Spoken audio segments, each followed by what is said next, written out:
రాజు కార్లో ఆఫీస్కి అయితే వస్తాడు. రాజుతో పాటు కావ్య అయితే రాదు. రాజు ఒంటరిగానే ఆఫీస్కి వస్తాడు. రాజుని చూసి శృతి షాక్ అయిపోతుంది.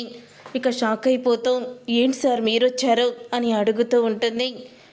నేను రాకూడదా, వెళ్ళి స్టాఫ్ అందరినీ పిలు అని అంటూ ఉంటాడు శృతితో.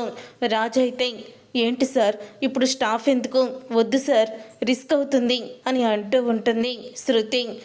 ఏం పర్వాలేదు, నేను మేనేజ్ చేయగలను, వెళ్ళి స్టాఫ్ అందరినీ కూడా నా క్యాబిన్కి రమ్మని చెప్పు అని అంటూ ఉంటాడు రాజు అయితే శృతితో. అప్పుడే శృతి భయపడుతూ కావ్యకి ఫోన్ చేస్తుంది. ఇక కావ్యకి ఫోన్ చేసి మేడం ఇక్కడ కొంపలు అంటుకుపోతున్నాయి మేడం అని అంటూ ఉంటుంది శృతి. ఏమైంది శృతి, ఎందుకు అలా మాట్లాడుతున్నావు అని అడుగుతూ ఉంటుంది కావ్య. రాజు సార్ ఆఫీస్కి వచ్చారు మేడం, వచ్చి స్టాఫ్తో మాట్లాడాలని అంటున్నారు. రాజు సార్కి గతం గుర్తుకులేదని నాకు మేనేజర్ గారికి తెలుసు, మిగతా ఎవ్వరికి కూడా తెలీదు.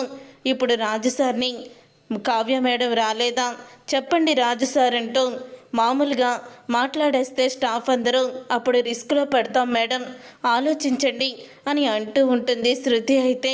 ఇక ఆ మాట విని కావ్య షాక్ అయిపోతూ ఉంటుంది. చూసారుగా ఫ్రెండ్స్, మరి ఇప్పుడు కావ్య ఆఫీస్కి వెళ్ళి స్టాఫ్ అందరి దగ్గర కూడా ఏం చెప్పబోతుంది, అసలు ఏం జరగబోతుంది అనేది రాబోయే కథలో తెలుసుకుందాం. చూసారుగా ఫ్రెండ్స్, మరి రాబోయే కథలో ఎటువంటి ట్విస్ట్ ఉండబోతుంది, ఏం జరగబోతుంది అనేది రేపటి ప్రోమోలో తెలుసుకుందాం.